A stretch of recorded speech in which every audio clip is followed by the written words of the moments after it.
প্যারেটস টেল by Rabindranath Tagore পরবর্তী অংশ। এতদূর পর্যন্ত আমরা দেখেছি একটি পাখি ছিল যে কিনা গান গাইতে জানতো, কিন্তু পড়াশুনো করতে জানতো না। সে গান গাইতো, উড়ে বেড়াতো এবং ফলের বাগানের ফল খেত। তাই রাজা বলেছিল এই পাখি কোনো কাজের নয়, শুধু এ ফল খেয়ে ফলের বাগানের ফল নষ্ট করছে এবং আমাদের ফলের মার্কেটে ফলের ঘাটতি করছে।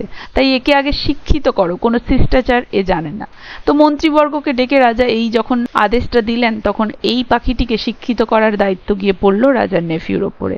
রাজার নেফিউও সেইভাবে পণ্ডিতদেরকে, স্কলারদেরকে ডেকে পাঠালো।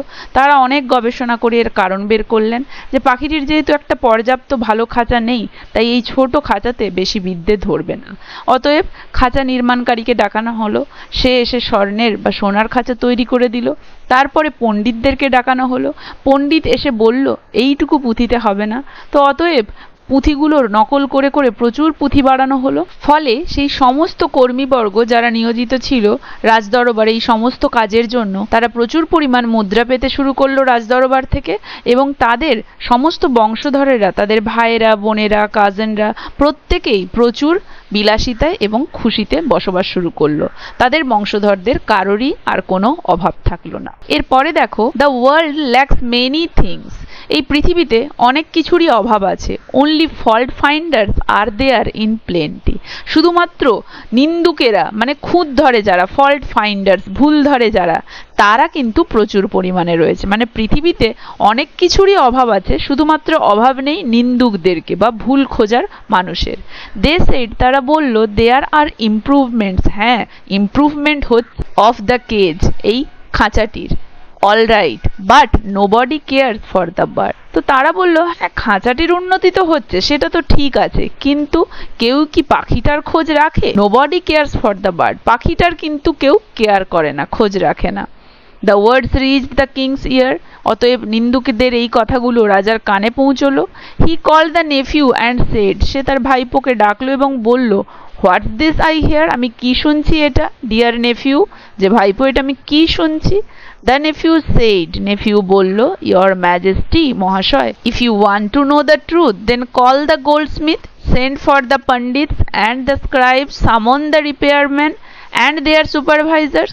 যে আপনি যদি সত্যিটা জানতে চান, স্বর্ণকারকে ডাকুন, পণ্ডিতদেরকে ডাকুন, লেখকদেরকে ডাকুন, সেই রিপেয়ারম্যানদেরকে, খাঁচা রিপেয়ার করে যারা, তাদেরকে ডেকে পাঠান, এবং এই খাঁচার তদারকি, নজরদারি যারা করে, তাদেরকেও ডেকে পাঠান। সবটাই জানতে পারবেন। নিন্দুকেরা তো এরকম বলবেই। The fault finders cannot make both ends meet and talk nonsense. এই ফল্ট ফাইন্ডাররা, এই ভুল খুঁজে বেড়ায় যারা, এই নিন্দুকেরা, cannot make both ends meet, তারা দুদিক থেকে যেহেতু পাচ্ছে না, টক ননসেন্স, তাই তারা এই ধরনের উল্টো পাল্টা কথা বলছে। মানে এরা তো আর আমাদের মতো রাজদরবারে যারা কাজ করে পারিশ্রমিক পায় এবং সুখে থাকে, তারা তো আর এদের মতো টাকা পয়সা পাচ্ছে না, দুদিক থেকে তারা কামাতে পারছে না, এই রাজকীয় শেয়ারের ভাগ তো তারা আর পাচ্ছে না, তাই তারা এই ধরনের মন্তব্য বা অপবাদ দিচ্ছে। The situation became crystal clear to the king. অতএব বিষয়টা রাজার কাছে পুরো পরিষ্কার হয়ে গেল। And a gold necklace adorn the nephew's neck, এবং একটা সোনার চেন অ্যাডন পুরস্কৃত করা হলো সেই নেফিউকে। তার গলায় একটা সোনার চেন পুরস্কার হিসেবে উঠে গেল। তাহলে রাজা এই সমস্ত কিছু শুনে খুশি হয়ে তার নেফিউকে একটা সোনার চেনে পুরস্কৃত করলেন। The king wish to see for himself the lightning speed at which education was proceeding. তো রাজা নিজেই সেই শিক্ষার গতিটা কতদূর এগোচ্ছে, কোন গতিতে এগোচ্ছে, সেটা দেখার জন্য নিজেই ইচ্ছে প্রকাশ করলেন। মানে তিনি দেখতে যেতে চাইছিলেন পাখিটার শিক্ষা কেমন চলছে, কোন গতিতে চলছে। So one day he came to the education centre. অতএব তিনি একদিন ওই পাঠশালায় পৌঁছলেন। With his entire entourage of friends, companions and courtiers. তো তার সমস্ত পরামর্শকারী, বন্ধু বান্ধবগণ এবং দরবারীদের সাথে। কোর্টিয়ার্স মানে দরবারী।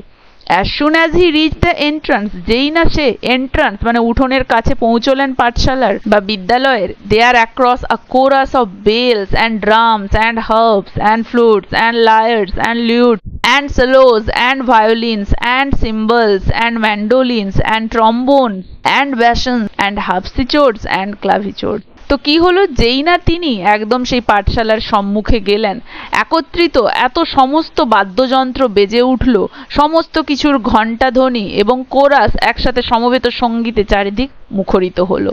Bells, drums, harps, flutes, lyres, lutes, cellos, violin, cymbals, mandolins, trombones, bassoons, harpsichords, clavichords, এগুলো প্রত্যেকটাই হচ্ছে বাদ্যযন্ত্র, বিভিন্ন ধরনের বাদ্যযন্ত্র। তো এই সমস্ত বাদ্যযন্ত্রের আওয়াজ শুরু হলো, ঘণ্টাধ্বনি, কোরাস মানে সমবেত সঙ্গীত শুরু হলো, চারদিকটা গম গম করলো।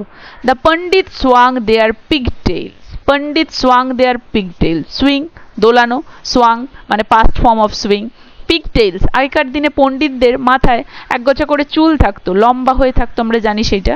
তো তারা যেন সেটাকে চামরের মতো দুলিয়ে দিল। অ্যান্ড স্টার্টেড চান্টিং, এবং চান্টিং মন্ত্র বলা শুরু করলো, হিমস, অ্যান্ড স্টার্টেড চান্টিং হিমস, এবং জোরে জোরে at the top of their voice, তাদের গলায় যতটা জোর সম্ভব সেই উচ্চ স্বরে তারা মন্ত্রপাঠ শুরু করলো এবং তাদের ওই চুলগুলিকে দোলালো। The repairmen and the laborers and the goldsmith and the scribes and the supervisors and the cousins greeted the king with a huge uproar. Uproar মানে হচ্ছে হইচই করা। তো সেই রিপেয়ারম্যান, খাঁচা রিপেয়ার করার যারা ছিলেন তারা, লেবার্স কর্মীরা, অ্যান্ড দ্য গোল্ডস্মিথ স্বর্ণকার, অ্যান্ড দ্য স্ক্রাইবস লেখক, অ্যান্ড দ্য সুপারভাইজার্স এবং নজরদারি করার জন্য যারা ছিল, অ্যান্ড দ্য কাজিনস এবং কাজিনসরা প্রত্যেকেই রাজাকে অভিনন্দন জানালো উইথ আ হিউজ আপ্রোয়ার, খুব হইচই করে। তাহলে প্রত্যেকে, রাজা এসেছে বলে প্রত্যেকে খুব হইচই করে খুব উচ্চস্বরে রাজাকে স্বাগত জানালো। পণ্ডিতেরা মন্ত্র উচ্চারণ করছিল, তাদের চুল দোলাচ্ছিল, চারিদিকে বেল, ড্রাম, ভায়োলিন সমস্ত কিছুর আওয়াজ পাওয়া যাচ্ছিল এবং কোরাস সমবেত সঙ্গীত হচ্ছিল। মানে চারদিকটা বিদ্যালয়ের সেদিন মুখরিত হয়েছিল এই ধরনের আয়োজনে। The nephew said, "Your Majesty, what do you think?" সব কিছুর মাঝে রাজার নেফিউ রাজাকে জিজ্ঞেস করলো, কেমনটা দেখছেন মহাশয়? The king said, রাজা বলল, "Amazing, চমৎকার, this is a non-trivial amount of sound." এই সমস্ত কিছুর শব্দ তো তুচ্ছ নয়, মানে এই শব্দ তো কম নয়, দারুণ তো, দারুণ আয়োজন, দারুণ, চমৎকার। The nephew said, "It's not just the sound, Your Majesty, there is also a non-trivial amount of money behind it." তো নেফিউ তার উত্তরে বলল, শুধুমাত্র এই শব্দটাই কম তা নয়, এই সব কিছুর পেছনে যে অর্থটা রয়েছে সেটাও কিন্তু কম নয়। তাহলে এই যে শব্দ, এই যে আয়োজন, এই এত কিছু দেখছেন, এগুলোর শব্দ যেমন কম নয়, এর পেছনে খরচ হওয়া রাজকোষের অর্থও কিন্তু কম নয়। কে কাকে বলল? রাজার কথার উত্তরে রাজার নেফিউ তাকে এটা জানালো। আজ তাহলে এতদূর পর্যন্তই। আশা করি এতদূর পর্যন্ত কারো কোথাও বুঝতে অসুবিধা হয়নি। ভিডিওটা ভালো লাগলে একটা লাইক আর শেয়ার করে দেবে, আর আমার চ্যানেলটা কাইন্ডলি সাবস্ক্রাইব করে দেবে। এর পরবর্তী অংশটা থাকছে পরের ভিডিওতে।